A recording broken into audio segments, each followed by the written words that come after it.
Why the narcissist likes you to cry. Crying is an extensive human emotion. Usually it's associated with hurt and pain, but it also can be associated with elation. I do not cry. I cried very little as a child. It was always the order that there were to be no tears. The big boys don't cry. And I knew that if I started to do so, the punishment for crying would be even worse than the one that I was already receiving, and therefore the tears never emerged. But this isn't about the behaviours of the narcissist with regard to tears. Certain narcissists, of course, engage in a lot of crying, huge pity plays, sympathy symphonies. Invariably, the behaviour of the middle mid-range type B. Certain narcissists never cry, the graters, the ultra. Whatever their manifestation, however, where a narcissist does cry, understand it is not for the reasons that you cry, because it is not compounded or based upon emotional empathy. Where a narcissist does cry, it is just another form of manipulation. But that is an explanation for another video. This is all about your tears and why we like you to cry. Your tears, where of course importantly they are occasioned by us, signal, control, and provide us with fuel. As an aside, it's worthwhile mentioning that we cannot stand it if you are crying because of something else. If you are crying because your cat got run over, we don't care. If you are crying because your soufflé didn't emerge from the oven correctly, we do not care. If you are crying because your aunt has just died, we do not care. If you are crying because your sister has just got engaged and you are delighted, we do not care. If you are crying because your football team has finally won the title after years and years of trying, and you are ecstatic and elated, we do not care. Those tears were not caused by us, and those tears are redundant. Your tears of happiness have been generated by somebody else, and therefore they serve no purpose at all for us. Get rid of them. Even worse, if you're crying because you're hurt, upset, or in pain, there comes with it the expectation from you that somehow we will alleviate them. And that amounts to an imposition upon us and a threat to our control. Your burdening us with your tears caused by something else is abhorrent. Not only are you not giving us any fuel, but you are implicitly saying, "Help me."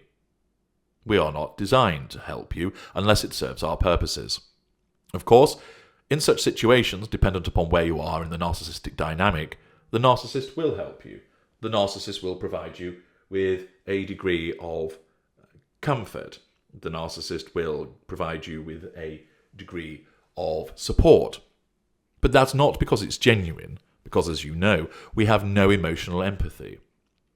No, the reason that support, that comfort, the there, everything will be all right, is said to you is just a manipulation, false compassion, false support, designed to shift your focus of tears away from the fact that you've just cut your hand, and so that you are appreciative of the false support that the narcissist, invariably mid-range, will be providing to you. Thank you, you say. Immediately, the fuel has now started to flow from you, because it is our action, by way of the provision of this supposed support, that has occasioned you to thank us. Where you are upset about something else, where you've lost your job, been hurt, had somebody else shout at you, then your tears are a complete waste of fuel. Sometimes it provides an opportunity for certain narcissists to exhibit cognitive empathy, mid-range or greater, to jump in and utilize the situation to our advantage, but only if it benefits us with regard to the prime aims. In other instances, particularly with a lesser narcissist, you would be met with a shrug of "what's wrong?" as they don't register what the problem is. And a mid-ranger or greater will only assist if it serves our purposes. If our narcissism determines that there is no threat to control, or that we are better off asserting control by withdrawal, then we will do so.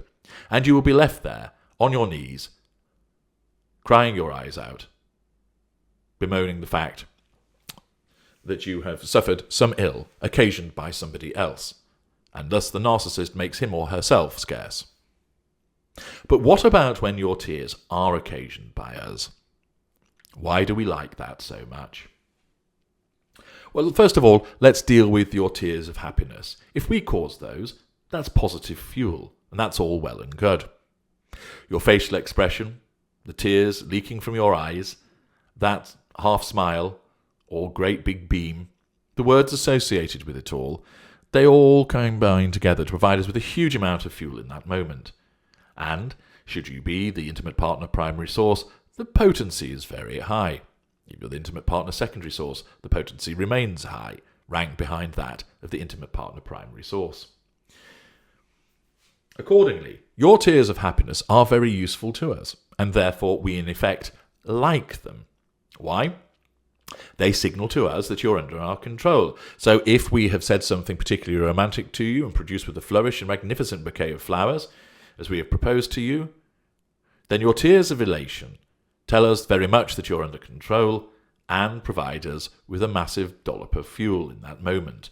All is well in the world of the narcissist, and thus the fuel that you provide us make us feel powerful, calms and quashes the nagging emptiness that lurks within, and the response of the narcissist is one of obvious and apparent delight, although of course that is just what the narcissist mimics by way of response. Inside, it's the fuel that matters, that sense of power that's surging, occasioned by your tears of happiness. It gets even better for us, though, when it is tears of pain, hurt, and frustration. This is negative fuel, and negative fuel is more potent than positive fuel. Why? Well, you can read about this in greater detail in my excellent book, Fuel, but the simple reason is this. It's comparatively easy to draw positive fuel from someone: admiration, happiness, delight, praise, joy. It's harder to draw hurt from someone, especially from somebody that is expecting us to treat them well.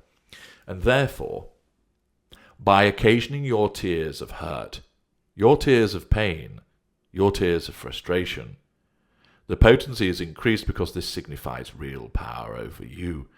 To be able to make the person that we apparently love cry because of our harsh words towards them is powerful. To bring you to your knees in frustration, sobbing as a consequence of our intransigence and pig-headed behaviour, is powerful. Your tears, when generated by us, are fuel.